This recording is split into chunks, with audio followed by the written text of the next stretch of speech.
Alright, so this video is going to teach overhead passing. In volleyball, we have overhead passing and we have setting. For this league, those skills are really similar, but in case your group is advanced, your overhead pass is going to be the pass that the athlete does on the first contact or even a third contact, and setting is going to have more of purpose with an offense on a second contact. So they're going to look the same, but we use the two terms a little bit differently when it comes to gameplay. So she's going to do overhead passing if the ball is coming to her on a first ball and it's above her waist. If it was lower than her waist, she'd do forearm. So since it's above her head, she'll do an overhead pass. It's going to look the same as setting, but setting is the term we only use in gameplay for the second contact. So for our form, we're going to have the athlete bring their hands up above their head. We want to make sure that they're contacting the ball above their forehead, not above their nose, and not above their chin. So that's the first thing. So they have to move their feet to make sure they can contact above their forehead.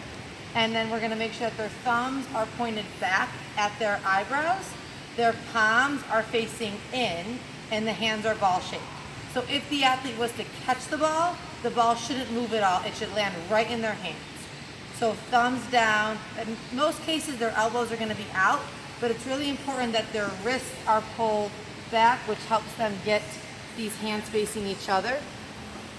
So the biggest mistake is you're going to see is our athletes are going to be flat here, and that's going to make them want to slap at the ball versus having their wrists and their thumbs back, which makes their hands more likely to let the ball fit in and be ball shaped.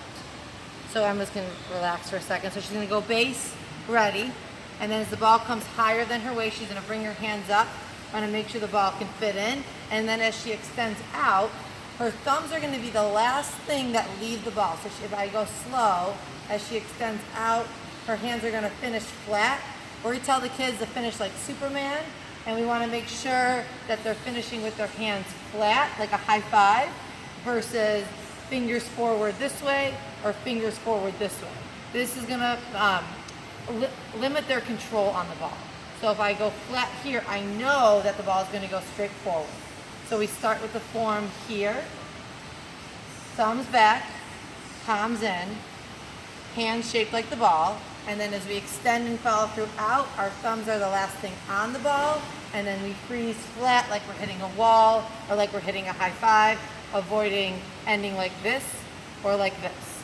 Our third and fourth graders in their gameplay, they are going to do a catch and then a set, so there's going to be a little bit of a pause there. Our fifth and sixth graders are going to play everything live, but if you have an athlete that's struggling with flat hands versus round hands, you can always tell them, hey, catch the next one, catch and set the next one to feel it, because they'll feel what it's like to have their hands pushed back, and then they can set to kind of avoid this flat slapping at the ball that we want to avoid.